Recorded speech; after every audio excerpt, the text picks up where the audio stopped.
बिल्कुल डेली वेजरों के साथ हैं, हम खड़े हैं और उनका मसला हल होना चाहिए। मैं ये भी मानता हूं कि कहीं ना कहीं किसी पिछली सरकारों ने कुताही करके उनको भर्ती किया हुआ है। ये कसूर जो है उन सरकारों का है, उन लोगों का, उन ब्यूरोक्रेटों का है, उन मंत्रियों का है। और हम आपके माध्यम से मैं कह रहा हूँ एलजी साहब को और जो एडमिनिस्ट्रेशन है उनको कि इनकी छानबीन करके इनका जो हक है इनको मिलना चाहिए। इनको जो इनकी सैलरी बनती है, जो भी इनका पिछला कैरियर है वो भी मिलना चाहिए, आगे भी इनको कंटिन्यू किया जाए ताकि इनका कोई कसूर नहीं बेचारों का। इनके बच्चे जवान हो गए हैं। 370 अगर भारत देश एक है तो वहाँ ये 370 वाला क्यों, यहाँ दो विधान क्यों, दो संविधान क्यों, दो निशान क्यों, ये क्यों नहीं होनी चाहिए ना। आज वही तो इसी चीज को खत्म कर रहे हैं। हम कहते हैं भारत एक है, श्रेष्ठ भारत है। वो श्रेष्ठ भारत में एक ही विधान होना चाहिए। वो क्वालिफाई नहीं करता। अब डॉक्टर कोई जम्मू का क्वालिफाई उस हिसाब से क्वालिफाई नहीं करेगा तो बाहर से भी हमको लाने पड़ेंगे। अगर जम्मू के होंगे तो जम्मू के पहले लगेंगे। कह रहा हूँ कि इस पे भी राजनीति ये लोग कर रहे हैं। अगर किसी गरीब को जिसके पास प्लॉट नहीं है, जगह नहीं है, रहने के लिए छत नहीं है, अगर सरकार उसको 5 मरले का प्लॉट देती है या उसको बनाने के लिए पैसे देती है तो इसमें भी जिसने कहा आपको कि जम्मू के लोग इतने सक्षम नहीं है। जम्मू डेली वेजेस का मसला क्यों नहीं हो रहा अभी हद तक हल? 30 साल वहाँ से वो भटक रहे हैं। आधे लोग तो ऐसे ही उनकी डेथ हो गई, कई बेचारे ऐसे रिटायर हो गए प्राइवेट काम करते हुए, डेली वेजर का काम करते हुए।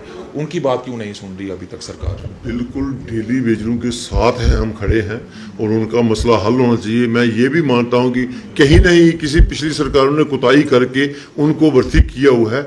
ये कसूर जो है उन सरकारों का है, उन लोगों का, उन ब्यूरोक्रेटों का है, उन मंत्रियों का है जिन्होंने उनको लगाया। इन बच्चियों का कोई कसूर नहीं है।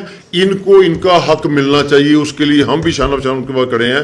हम आपके माध्यम से भी एलजी साहब को कहते हैं, वो जो एडमिनिस्ट्रेशन देख रही है उसको कहेंगे कि इनका हल होना चाहिए, इनको इनका हक मिलना चाहिए। हम इनके साथ हैं। कब मिलेगा सर? 9 साल तो हो गए हैं, ये फिर भी भाजपा कह रही है कि 9 साल बेमिसाल, लेकिन अभी तक डेली वेजर्स को अपना हक नहीं मिल पाया। क्या 9 साल काफ़ी नहीं थे भाजपा के लिए, उनके लिए काम करने का? देखिए, ये जो हक है ये देना है जम्मू कश्मीर सरकार ने। जो जम्मू कश्मीर के हमारे एलजी साहब बैठे हैं उनको देखना है। ये भाजपा सेंटर में है, स्टेट में भाजपा नहीं है इस वक्त, लेकिन हम उनके साथ हैं। मैं ये भी कह रहा हूं कि हमारा पूरा साथ सहयोग उनके साथ है। और हम आपके माध्यम से मैं कह रहा हूं एलजी साहब को और जो एडमिनिस्ट्रेशन है उनको कि इनकी छानबीन करके इनका जो हक है इनको मिलना चाहिए। इनको जो इनकी सैलरी बनती है, जो भी इनका पिछला कैरियर है वो भी मिलना चाहिए, आगे भी इनको कंटिन्यू किया जाए ताकि इनका कोई कसूर नहीं बेचारों का। इनके बच्चे जवान हो गए हैं, बच्चों को पढ़ाना लिखाना है, बच्चों को शादी करनी है और आगे इनकी अपनी एज भी खत्म होने वाली है क्योंकि वो रिटायरमेंट की एज पर आ रहे हैं। और इनका फैसला होना चाहिए।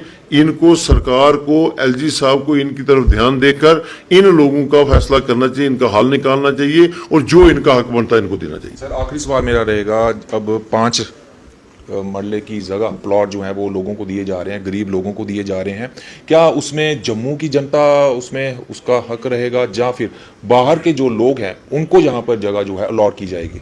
देखिए, मुझे नहीं समझ लगती कि इस पे राजनीति भी हो रही है कि 5 मरले का प्लॉट दे रहे हैं तो उस पर भी राजनीति है। महबूबा मुफ्ती का भी बयान आता है, उनका भी ये कहना है कि डेमोग्राफी जो है वो चेंज करने की जो है भाजपा सोच रही है। मैं कह रहा हूं कि इस पे भी राजनीति ये लोग कर रहे हैं। अगर किसी गरीब को जिसके पास प्लॉट नहीं है, जगह नहीं है, रहने के लिए छत नहीं है, अगर सरकार उसको 5 मरले का प्लॉट देती है या उसको बनाने के लिए पैसे देती है तो इसमें भी ये राजनीति कर रहे हैं। हर 70 साल में 60 साल में इन्होंने तो कुछ दिया नहीं।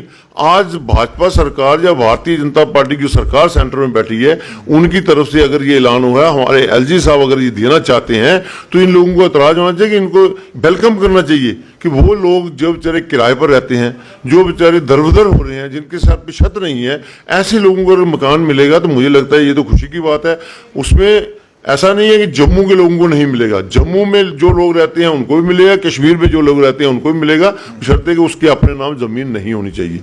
तो इसमें कोई दिक्कत आने वाली बात नहीं है। मैं कहता हूँ शर्म की बात है इन लोगों के जो सो कॉल्ड नेता हैं हमारे, चाहे उसमें महबूबा मुफ्ती जी हैं, चाहे उमर जी हैं, चाहे कोई और ऐसा नेता है जो ये बात कहता है कि ये राजनीति हो रही है।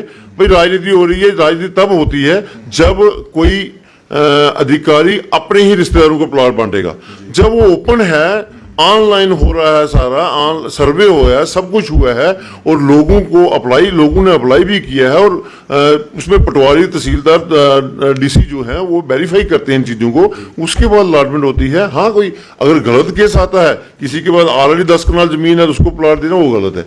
अगर किसी के पास है ही नहीं, बेचारा किराए में रह रहा है, कहीं बेचारा मजदूरी करके गुजारा कर रहा है, वो नहीं बना सकता, नहीं खरीद सकता, तो अगर उसको मकान या 5 मरले जमीन लगती है, मैं कह रहा ये तो खुशी की बात होगी और इसका वेलकम करना चाहिए हमें।